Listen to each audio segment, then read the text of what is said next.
1,00,000 കോടി രൂപ ജീവനക്കാർക്കും പെൻഷൻകാർക്കും അധ്യാപകർ കൂടി കൊടുക്കാനുണ്ട്. എന്നിട്ട് ഒരു ഉത്തരവിറക്കിയേക്കാണ്. എന്താണെന്നറിയോ?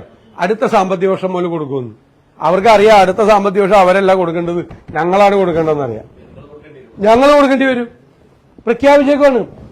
ഈ DA കുടിശ്ശിക വന്നിട്ട് എത്ര നാളായി, എത്ര മാസങ്ങളായി, എത്ര വർഷങ്ങളായി? എന്നിട്ട് ഒരു ഓർഡർ ഇറക്കിയിരുന്നെങ്കിൽ അവർക്ക് കൊടുക്കേണ്ടി വന്നേനെ. പോണ പോക്കിൽ ഒരു ഓർഡർ ഇറക്കിയിട്ട് അടുത്ത സാമ്പത്തിക വർഷം ചെയ്യും. ലീവ് സറണ്ടർ പുനഃസ്ഥാപിക്കും. എപ്പോഴാണെന്നറിയോ? 2027. അപ്പൊ ആരാ ചെയ്യേണ്ടത്? പിന്നെ ഇപ്പൊ നടത്തിയിരിക്കുന്നത് പിൻവാതിൽ നിയമനങ്ങളാണ്. അതെല്ലാം UDF മന്ത്രിസഭ വരുമ്പോൾ അത് പുനഃപരിശോധിക്കും. അതെല്ലാം റദ്ദാക്കും. നിയമവിരുദ്ധമായിട്ടുള്ള പിൻവാതിൽ നിയമനങ്ങളാണ്. PSCയിലെ റാങ്ക് ലിസ്റ്റിലെ ആളുകൾ ഫസ്റ്റ് റാങ്ക് കിട്ടിയവർക്ക് പോലും പണി കൊടുക്കാതെ പിൻവാതിൽ നിയമനം നടത്തിയിരിക്കുക. എംപ്ലോയ്മെന്റ് എക്സ്ചേഞ്ചിൽ പോലും പോകുന്നില്ല. സംവരണ തത്വങ്ങൾ പോലും പാലിക്കാതെ ബാക്ക്ഡോർ അപ്പോയിന്റ്മെന്റിന്, പിൻവാതിൽ നിയമനത്തിന് ഒരു സംവരണ തത്വങ്ങളില്ലല്ലോ. തോന്നിയ പോലെ ചെയ്യാമല്ലോ. സ്വന്തക്കാരെ തിരികെ കയറ്റാമല്ലോ.